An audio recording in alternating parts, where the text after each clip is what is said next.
कि there is so much noise online about food, lifestyle and hidden causes of cancer. What truly matters and what really doesn't? Living a good life. Actually noise जो होता है clicks and views के लिए होता है। जो भी लोग सोशल मीडिया पर कंटेंट देखते हैं, कैंसर की इन्फॉर्मेशन लेते हैं, कि उन्हें कैसे पता चले कि जो वो कंज्यूम कर रहे हैं कितना सही है वो इन्फॉर्मेशन।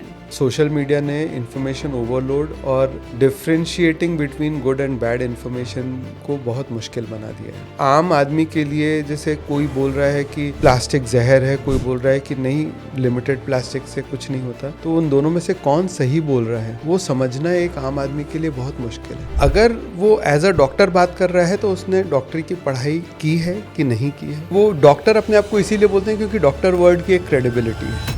32-year-old बॉय बहुत अच्छी फैमिली से, एजुकेटेड फैमिली से, इंग्लिश में बात कर रहा है मुझसे, पूरी tongue eaten up, replaced by cancer. मैंने पूछा, मैंने कहा अभी तो तुम क्या कर रहे थे? ये सिंपल शॉर्टकट लेने के लिए किया गया एक तरीका है। जब एडवांस स्टेजेस में आते हैं, कुछ अदर ट्रीटमेंट्स लेकर आते हैं, तो आई थिंक बहुत बुरा फील होता है, दिल दुखता है। बीमारी से लोग इतना नहीं टूटते जितनी गलत इन्फॉर्मेशन से और भ्रांतियों से टूट जाते हैं। आज की ये बातचीत आप लोगों को डराने के लिए नहीं है और ना ही हवा में उम्मीदें बांधने के लिए है। ये आज की जो बातचीत है इन सारी कमियों को दूर करने के लिए है, और इसके लिए आज हमारे साथ बहुत ही फेमस, बहुत ही रिनाउंड हमारे साथ ऑन्को सर्जन जुड़े हैं, जिनको आई एम श्योर आप में से बहुत से लोग जानते हैं। तो चलिए हम सभी मिलके हमारे आज के स्पेशल गेस्ट का वेलकम करते हैं, जो कि हैं doctor Jayesh sir. Thank you so much for giving me your time. तो सर, मेरे पॉडकास्ट का रिचुअल होता है कि मैं मेरे गेस्ट को ही अपना इंट्रोडक्शन देने की रिक्वेस्ट करती हूँ, तो हम सभी आपके बारे में थोड़ा सा जानना चाहते हैं। So thank you so much. मैं जयेश शर्मा, मैं कैंसर सर्जन हूँ रायपुर छत्तीसगढ़ से। मैं एमपी छत्तीसगढ़ में ही पला पढ़ा हूँ, वहीं से मैंने एमबीबीएस किया। बॉम्बे से सायन हॉस्पिटल से एमएस सर्जरी और फिर अहमदाबाद से ऑन्कोलॉजी में ट्रेनिंग किया। पिछले करीब 25 साल से ऑन्कोलॉजी में काम कर रहे हैं और अब ऐसा लगता है कि थोड़ा सा पब्लिक को गिव बैक करने का टाइम आ गया है, तो पब्लिक अवेयरनेस एंड सेफ्टी के बारे में भी बात करने लग गए हैं ऑनलाइन।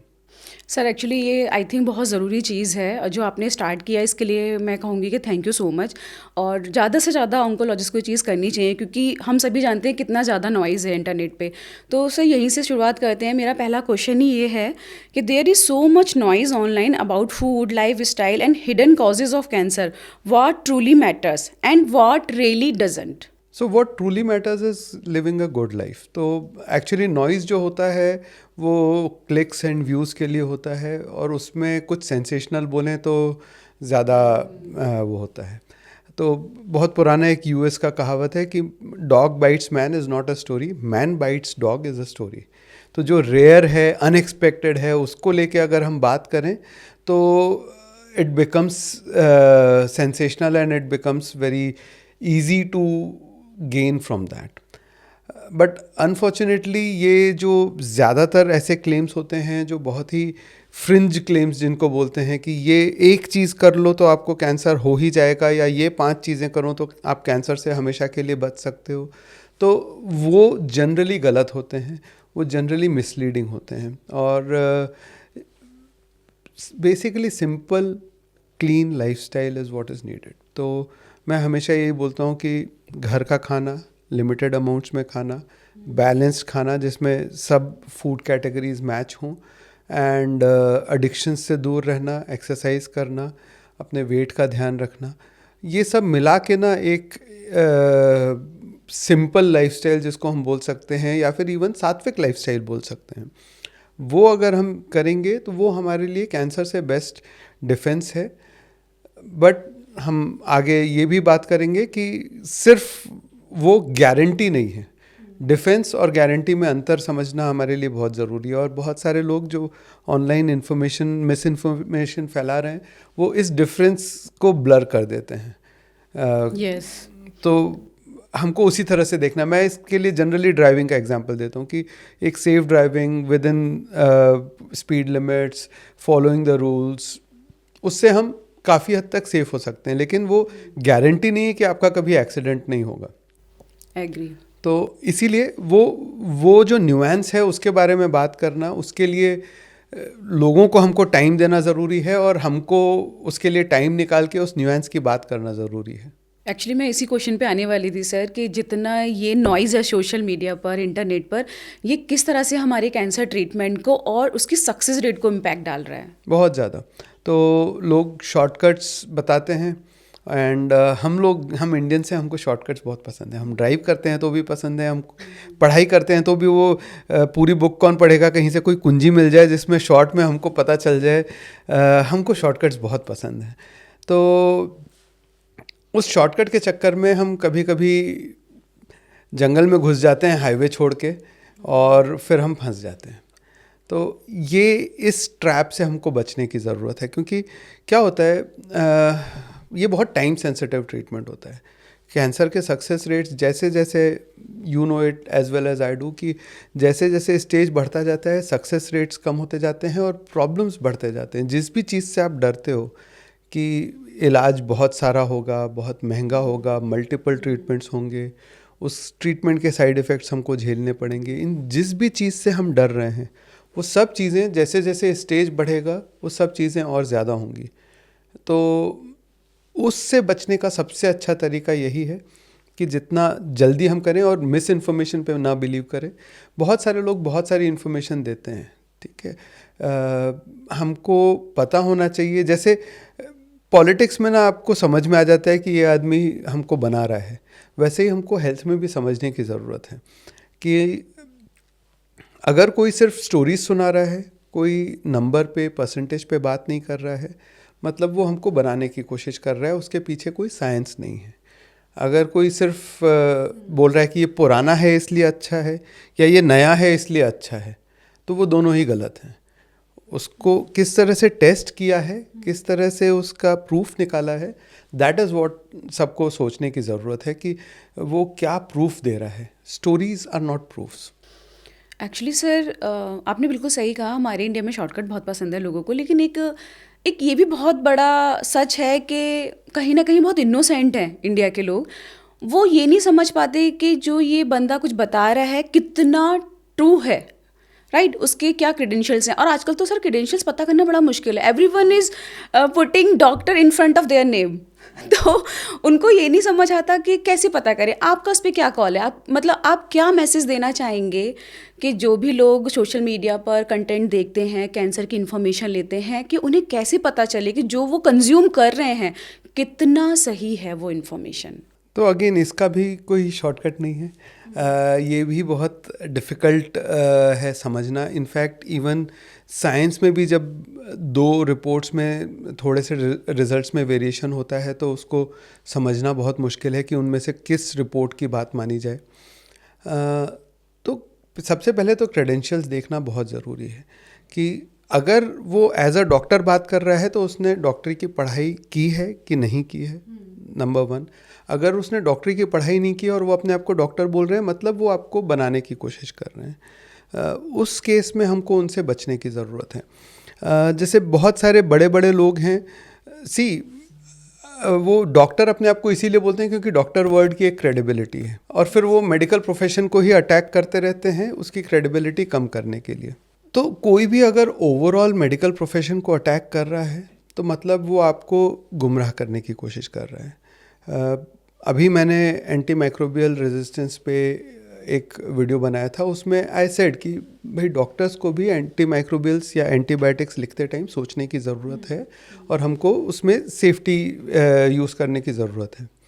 तो स्पेसिफिक चीज़ों पे आप बात कर रहे हो तो वो एक अलग बात है, बट अगर आप बोल रहे हो कि ये पूरा मॉडर्न मेडिसिन ही गलत है, जिसको वो लोग एलोपैथी बोलते हैं, बहुत सारे लोगों को ये पता नहीं है। एलोपैथी वर्ड आपने किसी मेडिकल टेक्स्ट बुक में पढ़ा है? किसी मेडिकल टेक्स्ट बुक में नहीं है। ये एलोपैथी वर्ड कहाँ से आया है? होम्योपैथी के जो फाउंडर थे उन्होंने उस टाइम पे जो ट्रेडिशनल वेस्टर्न मेडिसिन की प्रैक्टिसेस थी, जिसमें ब्लड लेटिंग होता था, लीच लगा देना होता था, स्टाव करना होता था, इस तरह की बहुत सारी ब्रूटल चीज़ें थी। हेडेक हो रहा है तो सिर पे हथौड़ा मारते थे वो। तो ये साइंटिफिक प्रैक्टिसेस नहीं थी, ये वेस्टर्न ट्रेडिशनल मेडिसिन की प्रैक्टिसेस थी। उनको उसने एलोपैथी बोला था और अपने आप को होम्योपैथी बोला था। तो ये होम्योपैथी का जो फाउंडर थे उनने ये एलोपैथी वर्ड उस वेस्टर्न ट्रेडिशनल मेडिसिन को अटैक करने के लिए बनाया था, जिसको लोग आज modern scientific evidence based medicine पे यूज़ कर रहे हैं और उसको वेस्टर्न मेडिसिन बोल रहे हैं। ये वेस्टर्न नहीं है। पिछले साल ऑन्कोलॉजी, सिर्फ हेड एंड नेक ऑन्कोलॉजी में इंडिया से 12,500 पेपर्स पब्लिश हुए हैं। वर्ल्ड के जो गाइडलाइंस हैं हेड एंड नेक कैंसर के सर्जिकल मैनेजमेंट के, even I am sure radiation oncology के भी, उसमें बहुत सारा कंट्रीब्यूशन इंडियन साइंटिस्ट का है, इंडियन डॉक्टर्स का है। तो ऐसा नहीं है कि ये वेस्टर्न मेडिसिन है, ये सिर्फ मॉडर्न एविडेंस बेस्ड मेडिसिन है। ये वैसे ही है कि कार को हम वेस्टर्न गाड़ी बोलें और बैलगाड़ी को देसी गाड़ी बोलें, ये वैसा नहीं, वो एकदम गलत कॉन्सेप्ट है कि कंक्रीट का घर तो वेस्टर्न घर है, हमको तो मिट्टी के या पत्थर के ही घर में रहना है। और आप ये बात नोटिस करिएगा, कोई भी अगर हर चीज़ पुरानी अच्छी है और नई ख़राब है बोल रहा है, तो क्या वो इलेक्ट्रिसिटी यूज़ कर रहे हैं, इंटरनेट यूज़ कर रहे हैं, गाड़ी में घूमते हैं, पक्के घर में रहते हैं, तो वो ट्रेडिशनल के फेवर में नहीं है, वो मॉडर्न के अगेंस्ट नहीं है। वो सिर्फ अपनी दुकान चलाने के लिए उनको जिस चीज़ को अपोज करना है, उस चीज़ के लिए वो हमारे एंशिएंट ट्रेडिशन को मिसयूज़ कर रहे हैं। मैं उन लोगों को हमारे एंशिएंट ट्रेडिशंस का प्रवक्ता या स्पोक्समैन नहीं मानता हूँ। मैं उनको मानता हूँ कि ये उस चीज़ को बदनाम करने के लिए काम कर रहे हैं। हमारे एंशिएंट मेडिसिन उस टाइम का सबसे एडवांस मेडिसिन था, उसके बहुत सारे प्रिंसिपल्स, बहुत सारी चीज़ें आज मॉडर्न मेडिसिन में यूज़ करते हैं। ज़्यादातर कीमोथेरेपी ड्रग्स अभी भी किसी न किसी हर्बल बेस से बनती हैं, लेकिन उसका ये मतलब नहीं है कि हर पुरानी चीज़ अच्छी है और हर नई चीज़ ख़राब है, या हर नई चीज़ अच्छी और पुरानी ख़राब है, वो भी उसका मतलब नहीं है। अफ़ीम, धतूरा, तंबाकू, कॉलेरा सब नेचुरल हैं। नेचुरल होने से कुछ अच्छा नहीं हो जाता है और आर्टिफिशियल होने से कुछ ख़राब नहीं हो जाता है। राइट। सो सर, जैसे कि अभी आपने बताया कि लीच थेरेपी होती थी, राइट, और स्टारवेशन करते थे, तो क्या ये टेक्निक्स कैंसर के ट्रीटमेंट में सक्सेसफुल हैं आज की डेट में? बिल्कुल नहीं है, आज कोई नहीं यूज़ करता है ये सब चीज़ें। सर होती हैं, मेरे पास तो बहुत पेशेंट आते हैं रेडिएशन कराने के लिए, ये कराने के बाद। I am really surprised. Seriously in fact मुझे बहुत ही दुख है ये बताते हुए सर कि 32 ईयर ओल्ड बॉय, और जिसका खुद 6 महीने का बच्चा था, बहुत अच्छी फैमिली से, एजुकेटेड फैमिली से, अपने भाई के साथ आया। भाई भी मतलब गुड इंग्लिश में बात कर रहा है मुझसे। तो स्टेज 4 मतलब मीन्स पूरी tongue eaten up, replaced by cancer. मैंने पूछा, मैंने कहा अभी तो तुम क्या कर रहे थे? एक होता है ना सर ऐसा इंसान जिसको पता नहीं है, पढ़ी लिखी फैमिली, इस स्टेज में आप देखो तो थोड़ा सरप्राइज होते हो। तो कहते हैं मैम वो ये नहीं माना, इसने लीच थेरेपी कराई है। मैं तो धक हो गया, मैंने कहा लीच थेरेपी क्या होती है? फिर उसने बताया यहाँ लीच लगा दी थी। तो ये हो रहा है सर आजकल। Heartbreaking. आज के ज़माने में इतनी इन्फॉर्मेशन के होते हुए हमें गलत चीज़ों पे अगर बिलीव हो रहा है, तो वो उसमें कहीं ना कहीं हमारी ही रिसर्च लैक कर रही है कि हम उस बारे में पता नहीं कर रहे हैं। और फिर ये सिंपल शॉर्टकट लेने के लिए किया गया एक तरीका है कि अगर उसके बिना हो जाए तो कितना अच्छा हो। एग्री सर, ये जो पॉइंट आपने बोला कि इसके बिना अगर हो जाए, तो सबसे बड़ा मुझे जो लगता है ना, लोगों के मन में जो फियर है ना, वो head and neck cancer surgeries को लेकर है। और मैं चाहती हूँ, क्योंकि आप सर्जन हो, इतने सालों से आपने इस बीमारी को इतने करीब से देखा है, तो मैं चाहती हूँ आप थोड़ा सा इसको और डिटेल में बताएं कि head and neck cancer surgeries किस तरह से कॉस्मेटिक पर इम्पैक्ट डाल रही है, जो कहीं ना कहीं लोगों को रोक रही है ये ट्रीटमेंट लेने के लिए, जो बहुत ज़रूरी होता है। देखिए, कैंसर अगर मुंह में, गले में, गाल में, जॉ बोन में कहीं पे भी है, तो उसको हम निकालेंगे तो उस जगह पे डिफेक्ट तो आएगा। और ये जितने भी ऑर्गन्स हैं यहाँ पे, दांत से लेके, मसूड़े से लेके गाल, तलवा, जीभ, सब हमारे बोलने, खाने और सांस लेने के लिए इम्पॉर्टेंट हैं। तो अगर हम इसको कहीं पे भी मेजर चेंज कर देते हैं और उसको करेक्ट करने की कोशिश नहीं करते हैं, तो वो हमारे जो रिजल्ट्स हैं उस पर तो इम्पैक्ट पड़ेगा। तो इट्स वेरी इंपॉर्टेंट कि सर्जन ट्यूमर निकालने के बाद अपने कराए पे पानी फेर दे, मतलब रिकंस्ट्रक्ट कर दे। रिकंस्ट्रक्ट करना बहुत ज़रूरी है। सही टेक्निक से जहाँ तक हो सके जो टिश्यू निकाला है उसी तरह के टिश्यू से उसको रिप्लेस करें।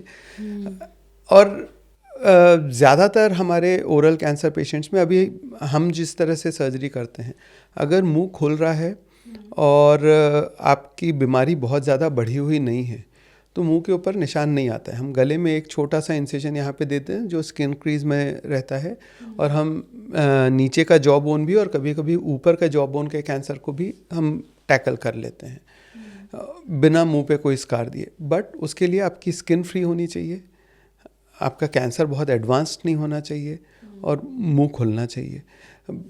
जो एडवांस कैंसर्स में मुंह खुलना भी धीरे धीरे कम होता जाता है।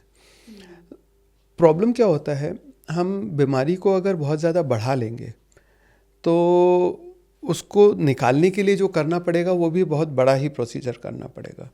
उस केस में प्रॉब्लम्स होने का रिस्क बढ़ता जाता है। तो मैसेज मेरा सब जगह यही रहता है, जितना जल्दी आप ट्रीटमेंट कराएंगे उतना सिंपल ट्रीटमेंट, कम खर्चे में और better results, both cosmetic as well as life, दोनों के रिजल्ट्स बेटर रहेंगे अगर हम जल्दी इलाज करें तो। सर जैसे कि आपने बोला कि जितनी जल्दी कराएंगे उतने अच्छे रिजल्ट आएंगे head and neck cancer surgeries के।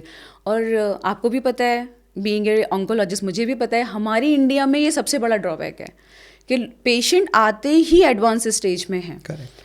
और सर सबसे ज़्यादा प्रॉब्लम पता है क्या है, जो मैं एज ए रेडिएशन ऑन्कोलॉजिस्ट जो मैं सफ़र करती हूँ ना, मैंने देखा है कि वो डेंटल हाइजीन और मुंह की जो दांतों की जो एक प्रिकॉशन होती है ट्रीटमेंट से पहले, वो ना पहले होती है, ना ड्यूरिंग होती है, ना आफ्टर होती है। और सबसे ज़्यादा कॉम्प्लिकेशन पेशेंट को उसी से ही रिलेटेड आते हैं। एक तो वो तम्बाकू, पान, बीड़ी, गुटखा इतना खाते हैं, एडवांस स्टेज में आते हैं, एंड देन जब एडवांस सर्जरी होती है तो सर उसका ब्लेम किसको जाता है? वो भी हमें ही जाता है। राइट। सो सर मेरा नेक्स्ट क्वेश्चन है, for someone hearing the word cancer for the first time, what the biggest misunderstanding they usually have? तो मैं जब ऑन्कोलॉजी की पढ़ाई कर रहा था तो वहाँ पे गुजरात में मैंने सुना था कैंसर एटले कैंसल। कैंसर हुआ मतलब आप कैंसल, अब कुछ नहीं हो सकता। कैंसिल, कैंसल, अब खत्म। ओके। कैंसर मतलब कैंसल, आपकी लाइफ कैंसल। ये सबसे बड़ा मिथ है और इसी चक्कर में बहुत सारे लोग फिर बोलते हैं कि जब कोई फ़ायदा होना ही नहीं है तो फिर जल्दी इलाज करा के भी क्या करेंगे। अर्ली स्टेज कैंसर्स में स्टेज 0 होता है, ओरल कैंसर में, ब्रेस्ट कैंसर में, सर्वाइकल कैंसर में। तो स्टेज 0, 1, 2 में 80 to 90% क्योर रेट्स हैं और वो भी बहुत एग्रेसिव ट्रीटमेंट के बिना। स्टेज 3 और 4 में मिला के ओनली 20% सक्सेस है। अनफॉर्चुनेटली इंडिया में 70% लोग स्टेज 3 और स्टेज 4 में आते हैं। और ये बहुत टेम्पटिंग है ये बोलना कि ये हमारे सोशल मीडिया की वजह से ऐसा हो रहा है, बट मुझे याद है मैं जब 1990s में ब्रिटिश टेक्स्ट बुक्स पढ़ा करता था सर्जरी की और इन सब की, तो उसमें जो सबसे एडवांस्ड केस का इलस्ट्रेशन करना होता था ना, वो फ़ोटो कहीं इंडिया से आई हुई होती थी। तो ये हमारी टेंडेंसी ट्रीटमेंट अवॉइड करने की नई नहीं है, और इसको हम 2 पॉडकास्ट में या 5 रील्स में इसको हम ओवरकम कर जाएंगे, ये नहीं होने वाला है। उस टाइम पे एक बहुत बड़ा बैरियर था कि एक्सेसिबिलिटी नहीं थी, लोगों के आसपास में हॉस्पिटल्स नहीं थे, डायग्नोस्टिक सेंटर्स नहीं थे। You will be surprise, Raipur में जब मैं मेडिकल कॉलेज में था, मेडिकल कॉलेज में सीटी स्कैन नहीं था। पूरे शहर में एक अल्ट्रासाउंड मशीन थी, एंड उस टाइम पे डायग्नोसिस मिस होना, डिले होना और पता नहीं चलना और फिर बहुत एडवांस कंडीशन में आना, वो थोड़ा एक्सेप्टेबल था क्योंकि बहुत सारे लोगों के पास एक्सेस नहीं था। अब एक्सेस का और इन्फॉर्मेशन का किसी को कोई कमी नहीं है। हर कोई जो ये देख रहा है उसके पास एक डिवाइस है जिसमें दुनिया भर की इन्फॉर्मेशन है, जिसमें वो ये भी देख सकता है कि मेरे पास में ट्रीटमेंट कहाँ हो सकता है। तो अब वो सिर्फ एक मेंटल बैरियर है जो हमारा बहुत लंबे टाइम से चले आ रहा है, और उस बैरियर को हमको ओवरकम करके सही ट्रीटमेंट की तरफ आगे बढ़ना है। Okay, so sir next question की तरफ चलते हैं। Surgery is often the most frightening part of cancer patients. From your side as a surgeon, what do patients fear unnecessarily? सबसे ज़्यादा तो पेन। आजकल की मॉडर्न सर्जरी में, modern anaesthesia, modern pain management में सिवियर पेन सर्जरी के दौरान तो नहीं ही होगा, सर्जरी के बाद भी नहीं होता है ज़्यादातर लोगों को। इवन जब, और ये कॉन्फिडेंस हम कैसे दे पाते हैं, जब हम बायोप्सी करते हैं बहुत पेन होगा, अभी तो आप लगा दे रहे हो इंजेक्शन, घर जाके तो फिर पेन होगा, तो 2-3 इंजेक्शन लिख के दे दो, एंड आई कन्विंस देम कि आपको नहीं होगा, आपको मैं पेन किलर भी नहीं लिख रहा हूँ, आप घर जाइए रिलैक्स करिए। और फिर उनको घर जाके कॉन्फिडेंस आता है कि हाँ ये पेन नहीं हो रहा है। और सेम सर्जरी के टाइम पे पहले तो डर रहता है, सर्जरी के बाद अगर पेन नहीं हो रहा है ना, तो किसी के दिमाग में नहीं आता कि हाँ यार पेन तो नहीं हो रहा है, तो फिर मैं उनको उठाता हूँ, चलाता हूँ। आजकल मॉडर्न सर्जरी के बाद अगले दिन हमारे ज़्यादातर पेशेंट्स उठ के बैठते हैं, ज़्यादातर पेशेंट्स चलते हैं। इवन मेजर अब्डोमिनल लेप्रोटोमीज़ में एक टाइम पे पेन बहुत सिवियर हुआ करता था, क्योंकि तब हमारे पास उतने टिश्यू नर्व ब्लॉक्स के भी टेक्निक्स नहीं थे, तब हम इंसिजन भी बहुत बड़ा दिया करते थे, तो उठने बैठने में दर्द बहुत लंबे टाइम तक और बहुत कॉमन हुआ करता था। अब हम मिनिमल एक्सेस सर्जरी करते हैं, जनरली पेशेंट्स अगले दिन उठ के खुद वॉशरूम जाते हैं, जनरली पेशेंट्स अपना ड्रेन्स लेके पूरे हॉस्पिटल में हमारे घूमते रहते हैं, एंड सो पेन एक बहुत बड़ा वो है। दूसरा डिसफिगरमेंट है। हमारे ज़्यादातर ब्रेस्ट कैंसर पेशेंट्स ब्रेस्ट पूरा निकल जाएगा कि डर से आते नहीं हैं, और लेट आते हैं तब फिर एक्चुअली पूरा ब्रेस्ट निकालना पड़ता है। बट मैंने लास्ट अपना 2 साल का डेटा चेक किया, 80 to 90% मेरे ब्रेस्ट कैंसर पेशेंट्स को लंपेक्टमी ऑफ़र किया था हमने, एंड ऑलमोस्ट सभी ने लंपेक्टमी ही करवाया, प्रेफर किया। एंड अब you know as well as I do कि वो इक्वली ऑन्कोलॉजिकली सेफ ऑल्टरनेटिव है हमारे पास, जिसमें हम सेम रिजल्ट दे सकते हैं बिना उनकी ट्रीटमेंट क्वालिटी को कॉम्प्रोमाइज़ किए, और उनकी क्वालिटी ऑफ लाइफ को बढ़ा सकते हैं। एंड सेम अब्डोमिनल कैंसर्स में बहुत सारे नए वो हो रहे हैं, फेस पे हम बिना फेस के स्कार के, बिना डिसफिगरमेंट के सर्जरीज कर पा रहे हैं। तो ये जैसे टेक्निक्स इवॉल्व हो रही हैं और जैसे हम अर्ली स्टेज का ट्रीटमेंट इवॉल्व हो रहा है, तो अर्ली स्टेज में कैंसर सर्जरी से अब डरने की उतनी कोई ख़ास ज़रूरत नहीं है। बहुत एडवांस्ड होता है तो भी, जैसे एडवांस ब्रेस्ट कैंसर में भी हम कीमोथेरेपी दे के गाँठ को छोटा करके और फिर सिर्फ वो गाँठ को निकालना पॉसिबल है। बहुत बड़ा भी अगर ब्रेस्ट का भाग निकालना पड़ा तो फ्लैप रिकन्स्ट्रक्शन सेम स्टेज में करके वो सेम रिजल्ट और सेम कंटूर ब्रेस्ट का देना पॉसिबल है, और हो रहा है रेगुलरली। तो बहुत सारे डर अब जस्टिफाइड नहीं है। हाँ, बहुत एडवांस डिजीज़ हो जाती है और उसके लिए बहुत एडवांस सर्जरी की ज़रूरत होती है, तब ये दुनिया भर के प्रॉब्लम्स होने का रिस्क बढ़ जाता है। इसीलिए मैसेज एक ही है बार बार, जल्दी ट्रीटमेंट करवाइए, आपका खर्चा भी कम होगा, आपको तकलीफ़ भी कम होगी और रिज़ल्ट भी ज़्यादा अच्छा आएगा। एग्री। सर, जैसे आपने बताया कि सबसे ज़्यादा फियर जो होता है पेशेंट को पेन का होता है एंड डिसफिगरमेंट, तो पेन जैसे आपने बताया बायोप्सी में बिल्कुल नहीं होता। मैं यहाँ ये जानना चाहती हूँ कि कितना इजीली पेशेंट तैयार हो जाते हैं बायोप्सी के लिए, क्योंकि मोस्टली सबसे ज़्यादा बड़ा मिथ यही है कि बायोप्सी नहीं करानी चाहिए कैंसर पेशेंट को। मुझे तो कितनी बार पेशेंट आके बोलते हैं कि मैडम जी जब से बायोप्सी कराई है तब से बढ़ गया, काश हमने नहीं कराई होती। तो इसके बारे में बायोप्सी से बढ़ने का एक रीज़न है कि क्यों लोगों को लगता है बायोप्सी के बाद बढ़ गया, क्योंकि कहीं पे भी कोई नीडल डालेंगे या कोई एक टिश्यू वहाँ से निकालेंगे तो बॉडी का जो नेचुरल रिएक्शन है, जैसे कोई छोटी सी चोट लगती है तो वहाँ पे लाल हो जाना, वहाँ पे थोड़ी सी सूजन आना, कभी कभी थोड़ा सा ब्लड एक्यूमुलेट होकर वहाँ पे नीला पड़ जाना, ये नॉर्मल है, इसका कैंसर से कोई रिलेशन नहीं है। बट वो जब होता है तो लोग उसको कैंसर बढ़ना मानते हैं। तो बायोप्सी के 2 दिन बाद से ही वहाँ पे सूजन आने लगी, वो सूजन उस नीडल की वजह से थी, उसका कैंसर से कोई रिलेशन नहीं है।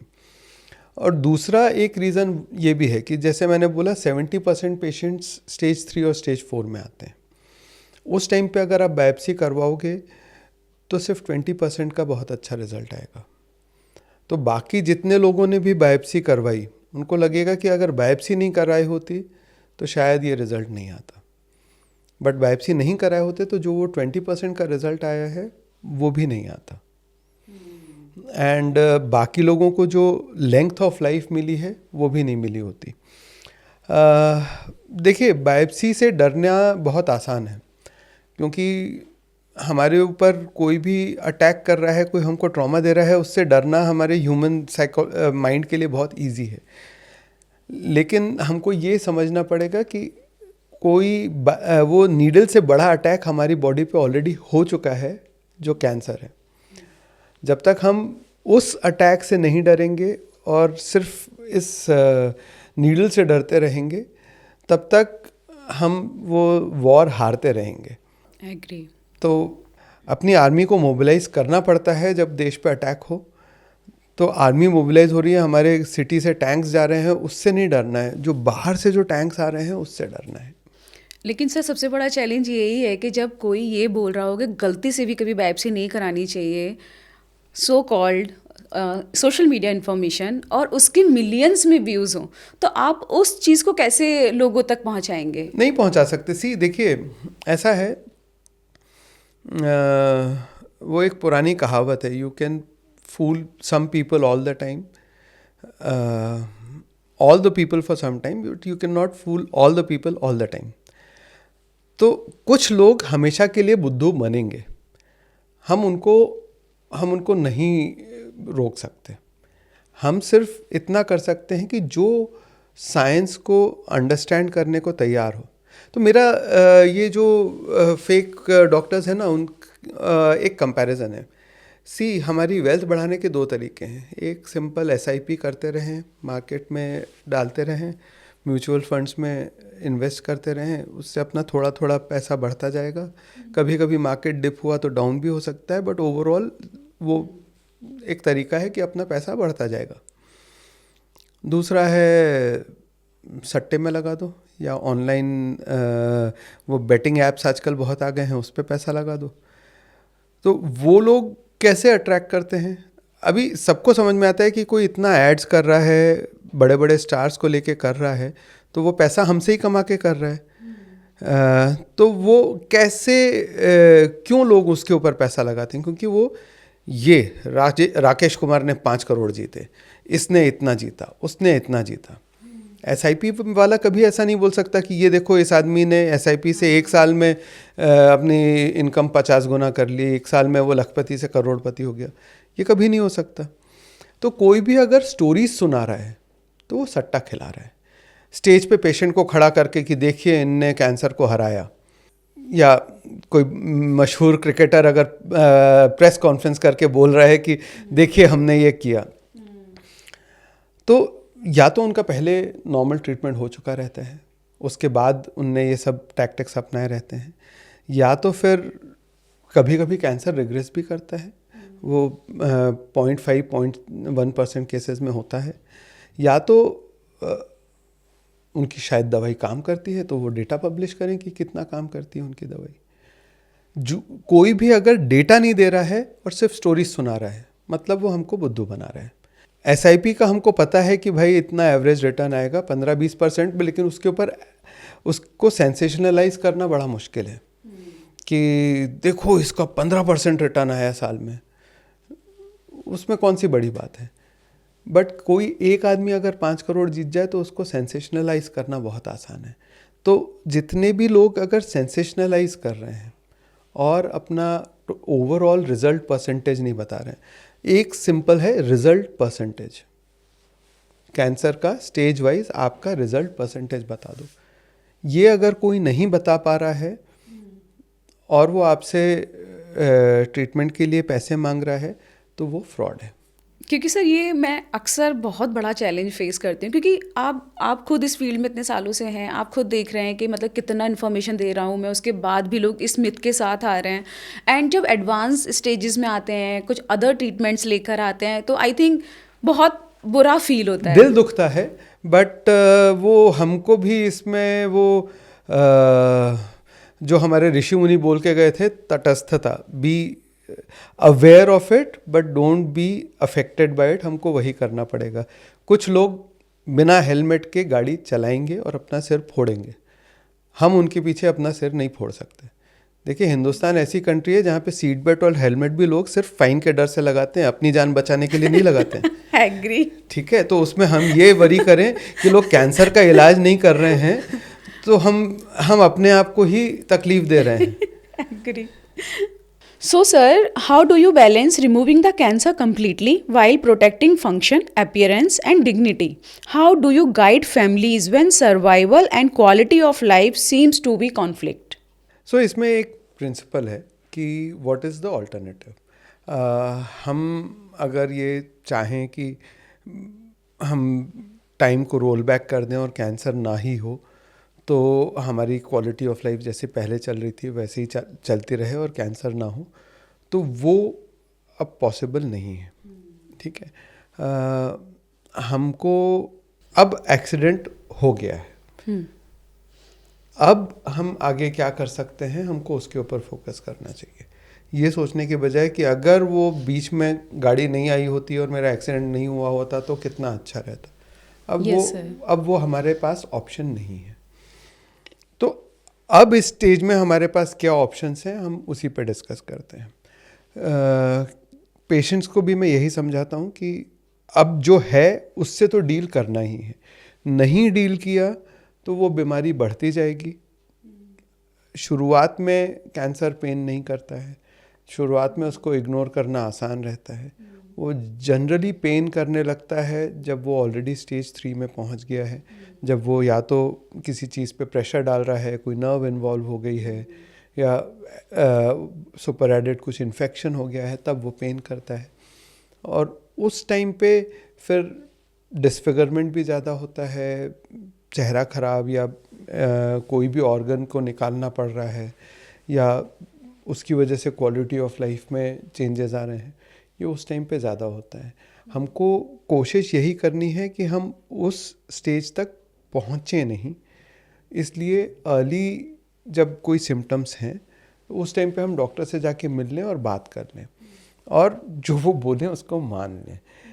चाहिए तो सेकंड ओपिनियन लीजिए, थर्ड ओपिनियन लीजिए, 18th ओपिनियन लीजिए, लेकिन डॉक्टर की बात मानिए। अल्टीमेटली अगर आपने 4 लोगों से बात किया, चारों सेम चीज़ बोल रहे हैं मोरलेस, तो आपको उसको मानना चाहिए।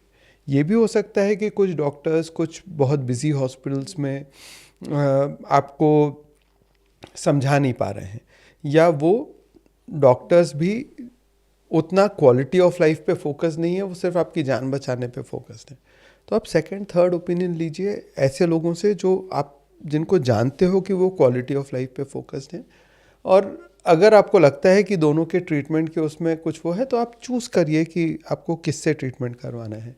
लेकिन ट्रीटमेंट नहीं करवाएंगे तो आपकी क्वालिटी ऑफ लाइफ, वो बीमारी भी धीरे धीरे ख़राब करती जाएगी, और जितनी ज़्यादा बीमारी बढ़ेगी उसके बाद जब आप मजबूरी में इलाज कराने जाएंगे तो आपकी क्वालिटी ऑफ लाइफ और ख़राब होगी। हम नहीं ही कराए होते तो कितना अच्छा होता। सोचने की जगह ये सोचिए कि हमने अगर कैंसर आने ही ना दिया होता तो कितना अच्छा होता, या कैंसर को जल्दी पकड़ लिया होता तो कितना अच्छा होता। राइट। सो मोस्टली लोगों को सर सर्जरी के बाद जो प्रॉब्लम्स आती हैं वो मुंह ना खुलने की भी आती है अक्सर, तो उसको क्या हम किसी तरह से रोक सकते हैं? बिल्कुल रोक सकते हैं, हमारे पास बहुत सारे तरीके हैं। देखिए, एक तो है मुंह ना खुलने का प्रॉब्लम, जो हमारे पेशेंट्स को सबसे कॉमन होता है, जिनको कैंसर नहीं भी है उनको होता है। वो ज़ुबान कैंसर की वजह से, उसको सबम्यूकस फाइब्रोसिस बोलते हैं। मतलब जो अंदर की जो चमड़ी है पिंक वाली, उसके नीचे का टिश्यू डैमेज हो के और कॉन्ट्रैक्ट होने लगता है, और उसकी वजह से मुंह खुलना कम हो जाता है। उसका ट्रीटमेंट बहुत मुश्किल है, क्योंकि वो लॉन्ग टर्म डीजनरेटिव तरह की बीमारी है। उसका भी ट्रीटमेंट हो सकता है, लेकिन ज़्यादातर उसके लिए भी सर्जरी की ज़रूरत पड़ती है। कभी कभी हम जब कैंसर का ऑपरेशन करते हैं, क्या होता है, वो तो दोनों गालों में हुआ रहता है। तो इस गाल में अगर कैंसर हुआ है और हमने इसको ठीक कर दिया, और दूसरे गाल में सबम्यूकस फाइब्रोसिस है, तो वो तो बढ़ता ही जाएगा और धीरे धीरे मुंह को और बंद करेगा। लोग उसको समझते हैं कि ऑपरेशन के बाद और मुंह खुलना कम हो गया। तो ये पहले से समझाना कि भाई ये जो दूसरी तरफ का गाल है, इसको अगर हमने अभी एड्रेस नहीं किया तो बाद में जाके ये आपका मुंह खुलना बंद कर देगा। तो वो एक समझा के, और अगर वो विलिंग है तो उसी टाइम पे दोनों चीज़ों का इलाज कर देना, वो एक तरीका होता है। फिर अगर सबम्यूकस फाइब्रोसिस उतना नहीं है या उतना नहीं ही है, तो मुंह खुलना बंद होने का कारण ये होता है कि हम इतना बड़ा अगर गड्ढा बनाया है तो उससे थोड़ा ज़्यादा हमको वहाँ पे वो भरना पड़ता है, जिससे कि वो तो जैसे इतना बड़ा स्किन का डिफेक्ट, अंदर का डिफेक्ट है, तो हमको इतनी स्किन उस पर लगानी पड़ेगी, जिससे कि बाद में जब वो कोई भी हमारा घाव होता है तो घाव भरता है तो वो धीरे धीरे स्कार छोटा होता जाता है ना, तो वो स्किन को भी हमारी बॉडी धीरे धीरे छोटा कर देती है, क्योंकि वो उनके लिए तो एक इंजरी ही है हम जो सर्जरी कर रहे हैं। तो उसको अच्छे से एडिक्वेटली रिकंस्ट्रक्ट करें और मॉडर्न रिकंस्ट्रक्शन टेक्निक्स का यूज़ करें, मॉडर्न सर्जिकल टेक्निक्स का यूज़ करें। तो सिर्फ सर्जरी की वजह से मुंह खुलना बंद होना आज के ज़माने में मेरे लिए, मेरे पेशेंट्स के लिए एक्सेप्टेबल नहीं है, और वो किसी भी सर्जन के लिए एक्सेप्टेबल नहीं होना चाहिए। हमारे पास अब टेक्निक्स और टेक्नोलॉजी हैं कि वो ना हो। एग्री।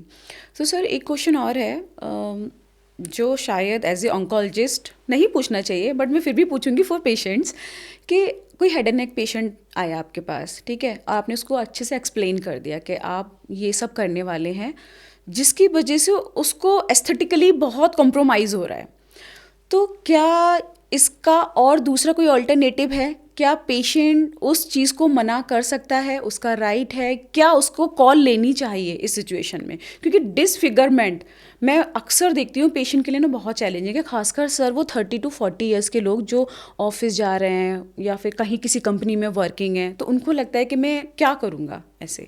मैं जानता हूँ कुछ लोगों को जो इसकी वजह से अपना काम धाम छोड़ के बैठ गए हैं, क्योंकि उनको निकलने में शर्म आती है, और कहीं पे भी जाते हैं तो सब, एक तो जो मिलते हैं वो भी हमारी हिंदुस्तान की, अरे ये क्या हुआ, अरे तुमको क्या करना है उसको क्या हुआ, लेकिन हर कोई उस चीज़ को हाईलाइट करके और उनको और बुरा फील कराता है।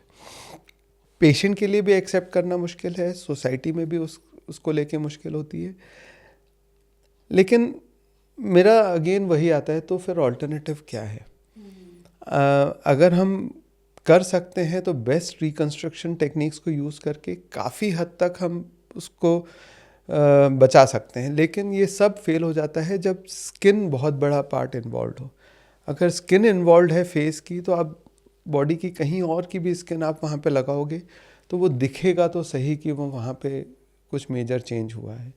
या जॉ बोन अगर यहाँ से लेके यहाँ तक की इन्वॉल्व है, तो हम कितना भी अच्छा उसका रिकंस्ट्रक्शन करें, वो एग्जैक्ट शेप आना थोड़ा सा मुश्किल होता है। ये टफ सिचुएशन है, लेकिन दूसरा ऑप्शन क्या है? कैंसर को बढ़ने देना अगर सही ऑप्शन है, देखिए बहुत सारे लोग ये भी मान लेते हैं कि ठीक है ना, कैंसर हो गया, अब मैं चला जाऊंगा, कोई बात नहीं, लेकिन खासकर मुंह का कैंसर इतनी जल्दी मुक्ति भी नहीं देता है, तो वो बीमारी बढ़ती जाती है, तकलीफ़ बढ़ती जाती है, एंड उस सिचुएशन में हम ना पहुँचे, उसका आंसर यही है कि जितना हो सके हम उसको जल्दी इलाज करें, और अगर हो गया है तो उसको एक्सेप्ट करें कि अब हमारे पास ज़िंदा रहने का यही तरीका है कि हम इस डिसफिगरमेंट को एक्सेप्ट करें और आगे बढ़ें, और बाद में कुछ सालों बाद अगर कुछ और करके उसको थोड़ा बेटर किया जा सकता है तो उसके बारे में उस टाइम पे डिसाइड करें। Right sir, as a onco surgeon आपकी नज़रों में रिहेबिलिटेशन या ऑन्को न्यूट्रिशन की क्या वैल्यू है? इट हैज़ टू बी, हमारे हर ट्रीटमेंट का, हर पेशेंट के लिए 3 चीज़ों का शुरू से इन्वॉल्वमेंट होना चाहिए।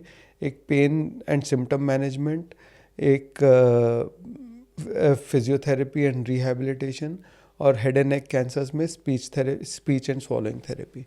ये तीनों चीज़ें अगर हम नहीं ऑफ़र कर रहे हैं from the start of the treatment, तो वो एक कहीं, हम भी हिंदुस्तानी हैं, हम भी शॉर्टकट ले रहे हैं। तो हमको ये इन 3 चीज़ों को हर पेशेंट में शुरू से इन्वॉल्व करना चाहिए, एंड वो क्वालिटी ऑफ लाइफ के लिए और उनके फ्यूचर के लिए क्रूशियल है।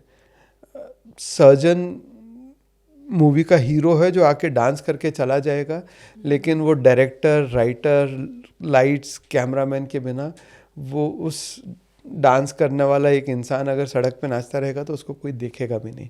इसीलिए हम लोग अपने आप को हीरो बनाना पसंद करते हैं और लोग भी मान लेते हैं कि ये सर्जन है, इसने ऑपरेशन किया, लेकिन किसने फिजियोथेरेपी दिया, किसने स्पीच थेरेपी किया, किसने आपका पेन मैनेजमेंट किया, उनको भी उतना ही इम्पोर्टेंस मिलना बहुत ज़रूरी है। एग्री। और हेड एंड नेक कैंसर में तो सर न्यूट्रिशन बहुत ही नेग्लेक्टेड होता है, बहुत ज़्यादा। क्योंकि आधे से ज़्यादा लोग तो राइस ट्यूब फीड की ज़रूरत होती है, उसी को ही इग्नोर कर देते हैं। और राइस ट्यूब में हम बहुत सारे लोग सिर्फ दाल का पानी पी लेते रहते हैं और उसमें न्यूट्रिशन नहीं मिलता। एंड तो एक प्रॉपर न्यूट्रिशन केयर बहुत इम्पॉर्टेंट है। बहुत सारे लोगों को लगता है कि कैंसर के बाद फास्टिंग करनी चाहिए, बट कैंसर ट्रीटमेंट के बाद आपकी बॉडी को बहुत ज़्यादा एनर्जी की ज़रूरत होती है, उस पूरे रिकवरी के लिए भी और आगे अपनी बॉडी को स्ट्रॉन्ग रखने के लिए भी।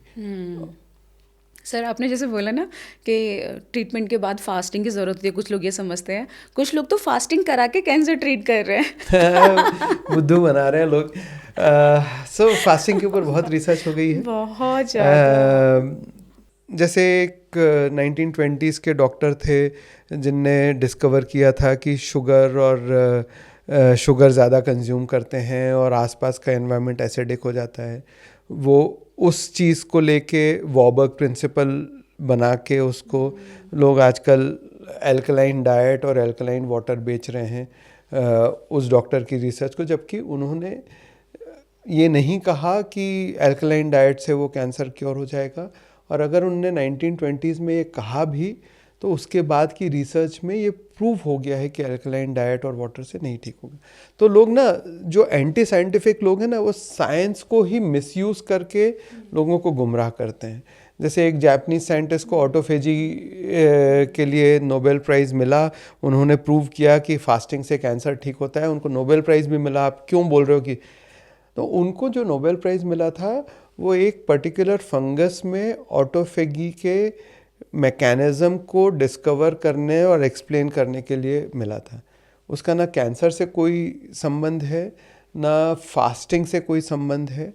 उस फाइंडिंग को एक्स्ट्रापोलेट करके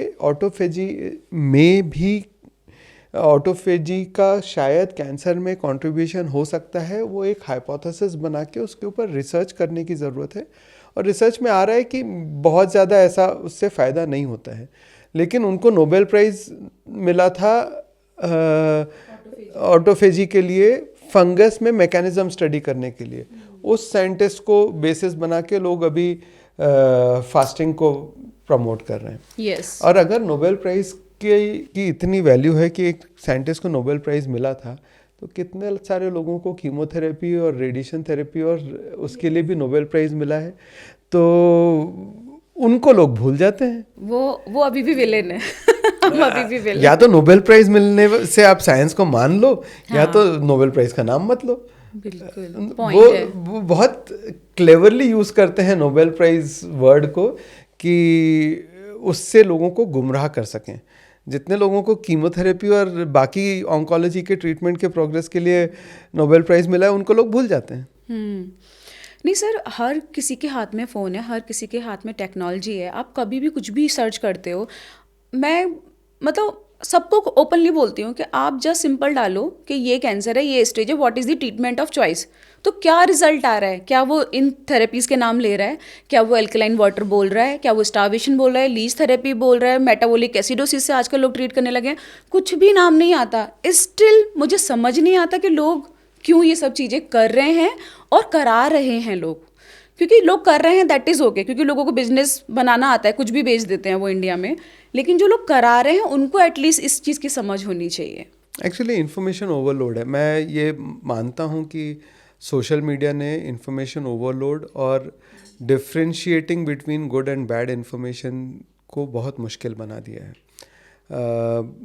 एक आम आदमी के लिए, जैसे कोई बोल रहा है कि प्लास्टिक जहर है, कोई बोल रहा है कि नहीं लिमिटेड प्लास्टिक से कुछ नहीं होता, तो उन दोनों में से कौन सही बोल रहा है वो समझना एक आम आदमी के लिए बहुत मुश्किल है।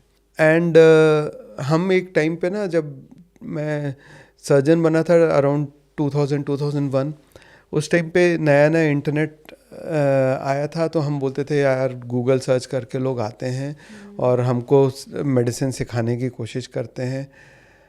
लेकिन अब मुझे लग रहा है कि यार वही लोग सही थे, एटलीस्ट गूगल सर्च करके आर्टिकल्स पढ़ के आते थे।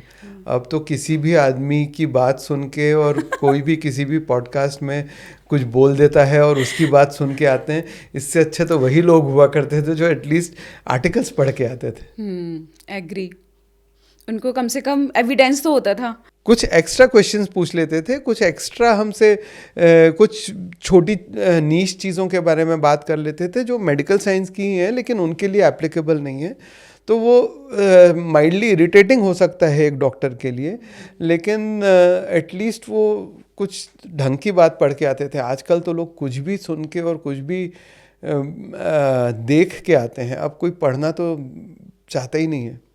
अब आपने सही कहा। नहीं, बट सर आजकल लोग चैट जीपीटी से बहुत ज़्यादा पूरी डायग्नोसिस, ट्रीटमेंट ये सब करके हैं, but that is at least better और साइंटिफिक है वो। हाँ, एआई से अनसाइंटिफिक जवाब निकालना मैंने बहुत कोशिश की। एआई से अनसाइंटिफिक आंसर्स निकालना बहुत मुश्किल है। एआई आपको एक्चुअली साइंटिफिक इंफॉर्मेशन देते हैं क्योंकि वो ट्रेंड है उस डेटा पे।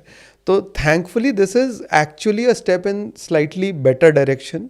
लेकिन एआई पे भी आंख मूंद के भरोसा नहीं करना है, क्योंकि आप जो सिम्टम्स बता रहे हो, बता रहे हो वो एक्यूरेट हैं कि नहीं, एआई उनको सही तरीके से इंटरप्रेट कर रहा है कि नहीं, ये सब चीज़ें हमको पता नहीं है। सब प्रॉम्प्ट बहुत मैटर करता है उसमें कि आप कैसे दे रहे हो, और वो क्योंकि उसी हिसाब से रिजल्ट्स एंड कंक्लूजन पर आता है, तो वो बहुत मैटर करता है।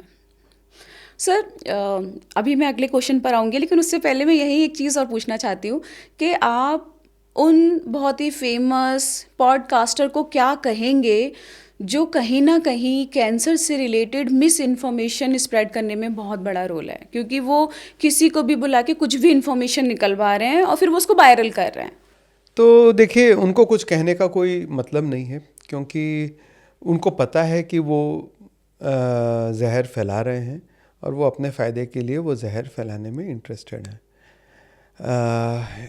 इंडिया में कोई लॉ नहीं है जो मेडिकल मिस इन्फॉर्मेशन के अगेंस्ट आप किसी के अगेंस्ट एक्शन ले सको। एस्पेशली अगर आप अपने आप को अल्टरनेटिव थेरेपी का प्रैक्टिशनर बोलते हो तो आपको एविडेंस देने की कोई ज़रूरत नहीं है।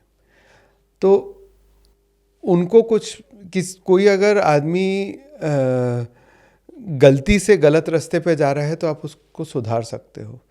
कोई अगर जानबूझ के अपने फ़ायदे के लिए गलत चीज़ें फैला रहा है तो आप उसको समझा के कुछ नहीं कर सकते, और यहाँ पे कानून भी कोई हमारे साथ नहीं है। और एनीवेज लोगों के ऊपर इस तरह की चीज़ के लिए केस करना फ्यूटाइल है। मैं सिर्फ ये बोलूँगा कि मेडिकल कम्युनिटी को, जैसे आप कर रहे हो, आगे आके डिटेल में अपना साइंस को समझाना ऐसी भाषा में जिसमें लोग समझ सकें, ऐसी भाषा में जिसमें लोगों को समझ में आए कि ये जो बोल रहा है उसके पीछे के आर्ग्यूमेंट्स क्या हैं, उसके पीछे के तर्क क्या हैं। इस भाषा में जब तक हम समझाना नहीं चालू करेंगे, हम दूसरे के ऊपर उंगली उठा के कुछ नहीं कर सकते हैं। वो तो अपने फ़ायदे के लिए फैला रहा है, तो उनको कुछ भी बोलने का कोई फ़ायदा नहीं है। जैसे सेम स्टार्स जो इंटरव्यूज़ में आके बोलते हैं कि मैं शुगर फ्री डाइट पे हूँ, मैं एकदम क्लीन लिविंग में बिलीव करता हूँ, वो जाके कभी गुटखे को प्रमोट करते हैं, कभी शुगरी ड्रिंक्स को प्रमोट करते हैं। जो बोलते हैं कि मैं अपने बच्चे को कभी शुगर नहीं देता, वो जाके बच्चों के लिए वो सप्लीमेंट्स प्रमोट करते हैं जिसमें 50-60% शुगर ही होता है। तो जो आदमी जानते बूझते गलत कर रहा है ना, वो अपने फ़ायदे के लिए कर रहा है।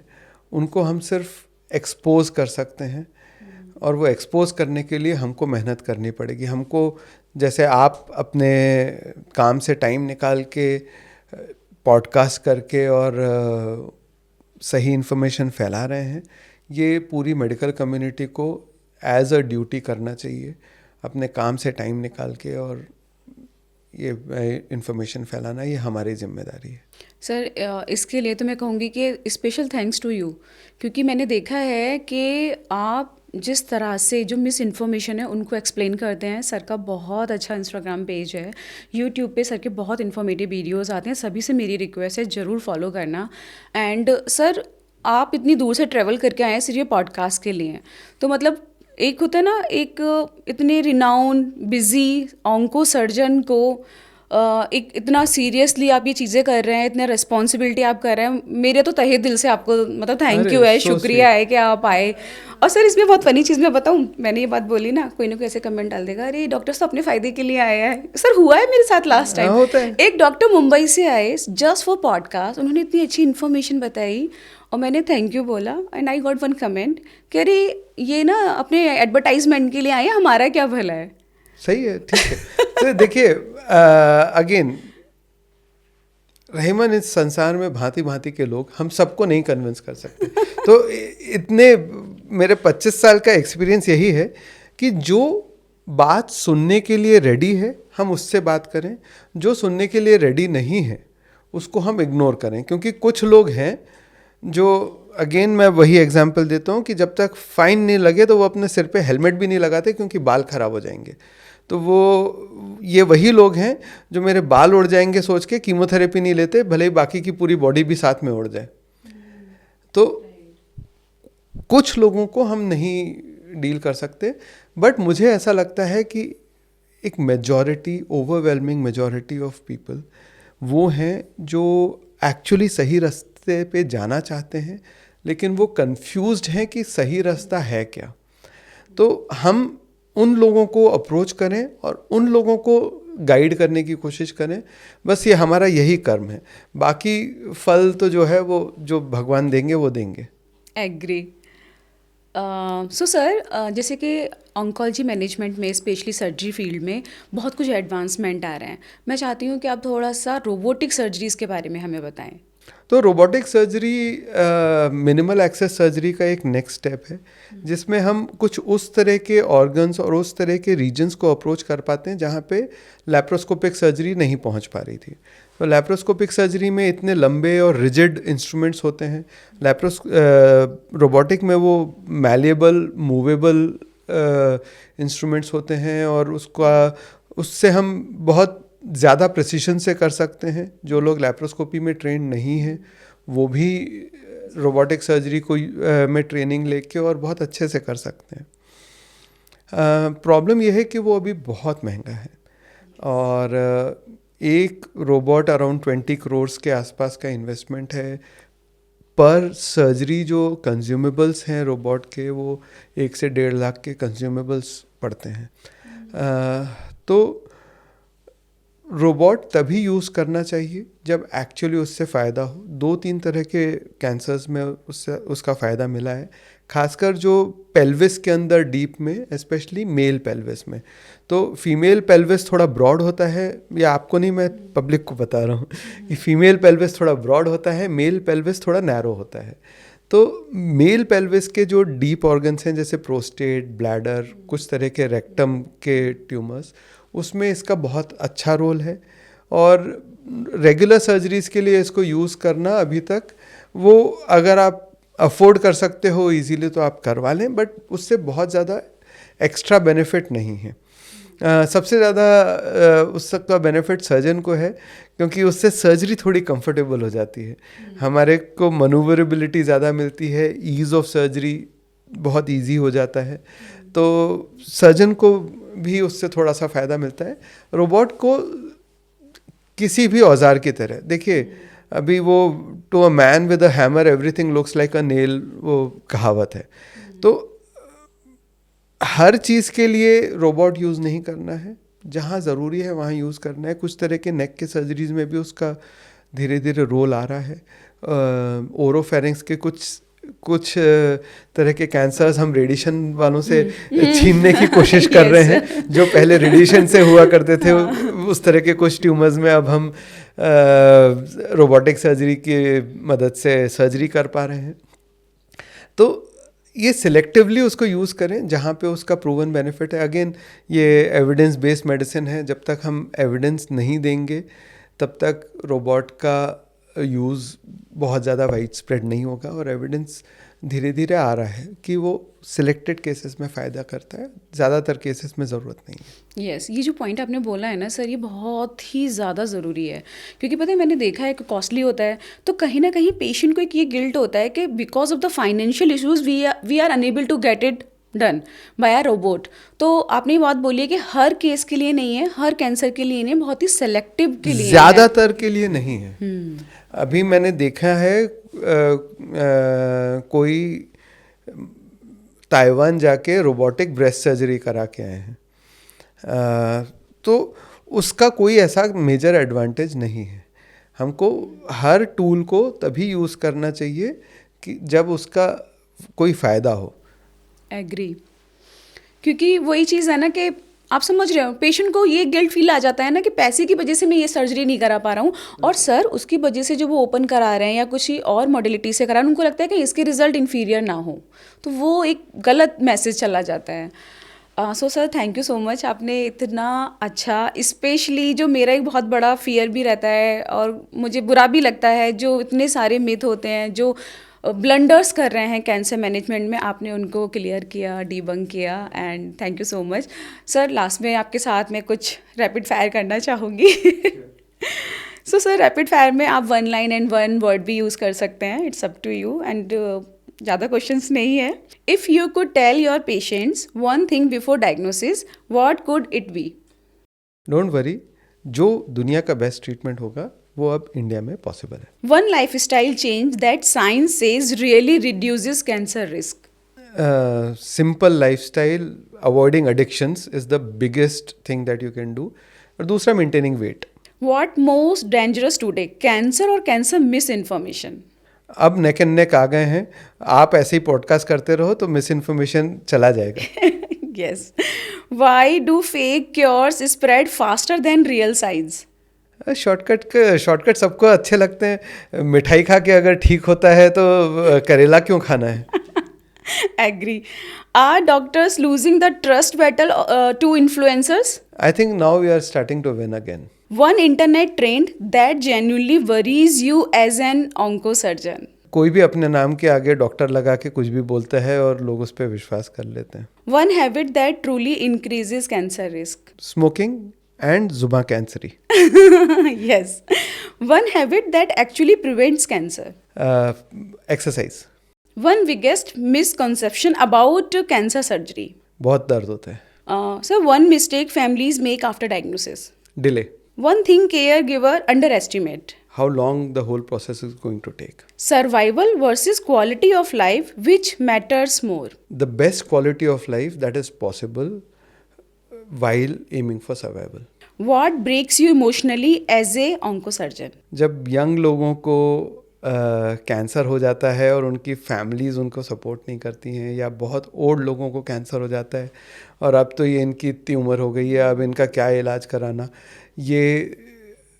और ये दोनों चीज़ें विमेन के साथ सबसे ज़्यादा होती हैं। That is really really heartbreaking कि अब तो 65 की हो गई हैं, अब क्या कराना। मैं सोचता हूँ यार 15 साल में मैं भी 65 का हो जाऊँगा। हाँ सीरियसली सर। तो वो मुझे बहुत ज़्यादा अपसेट करता है। One sentence you wish every patient heard earlier? Cancer is curable if detected early. If you could shut down one cancer myth forever, what would it be? Biopsy से cancer फैलता है। It is okay to stop treatment even if cancer is not cured? इसका एक short जवाब नहीं है, इसका एक लंबा जवाब है।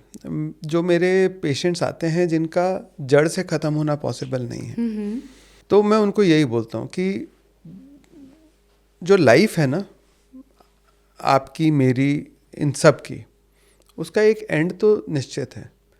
तो लाइफ एंड होने वाली है, इसलिए अभी उस लाइफ को इम्प्रूव करने के लिए हम कुछ ना करें, ये मेरे हिसाब से गलत वे है सोचने का। जो लाइफ हमको मिली है, अमर हम में से कोई नहीं है, जाना सबको है। उसका बहाना सबके लिए अलग अलग होता है। किसी के लिए कैंसर हो सकता है, एक्सीडेंट हो सकता है, हार्ट अटैक हो सकता है। जस्ट हम इस बीमारी की वजह से हम जाने वाले हैं, और ज़रूरी नहीं है कि आप जब जाओ तो इस बीमारी की वजह से ही जाओ। हो सकता है उसके पहले कुछ और हो जाए और आप इस बीमारी की वजह से ना जाओ। तो हम जाने वाले हैं, ये बीमारी जड़ से नहीं ख़त्म होने वाली है, उससे कोई फ़र्क नहीं पड़ता। बुढ़ापा भी बीमारी है जो जड़ से ख़त्म नहीं होती, लेकिन उससे डील किया जा सकता है, उसको उसके साथ रह के अपनी क्वालिटी ऑफ लाइफ को इम्प्रूव किया जा सकता है। वही ट्रीटमेंट का एम है। तो ट्रीटमेंट अवॉइड करना किसी भी तरह से समझदारी नहीं है। Sir, one truth about cancer patient don't want to hear. That it's not going to be easy, but it is possible. Treatment easy नहीं है लेकिन संभव है। One lie about cancer people love to believe. कि कोई ना कोई shortcut ज़रूर होगा जो डॉक्टर छुपा रहे हैं। One habit that scares you more than smoking. Fast food and junk food. One question every patient should ask but doesn't. हम सेकंड ओपिनियन लें क्या? One sentence you would tell your younger self about cancer. लगे रहो, बहुत improvement होना है। Why do people fear cancer more than heart disease? क्योंकि ये बीमारी ज़्यादा लंबे टाइम चलती है और थोड़ा विजिबल ज़्यादा है। Is Google helping or harming cancer patient? Google is helping, Meta is harming, but उसमें भी आप लगे रहिए, वो हेल्प करना चालू करेगा। Or alternative therapies delaying real treatment? Yes, very often हमारे ऑलमोस्ट 70% पेशेंट्स कुछ ना कुछ ऑल्टरनेटिव ट्राई करके आते हैं। One symptom people should never ignore. Any abnormal bleeding, लोग इसको कैंसर का सिम्टम समझते नहीं हैं, गांठ फिर भी समझते हैं। Any abnormal bleeding can be a symptom of cancer. Right. Thank you so much, sir.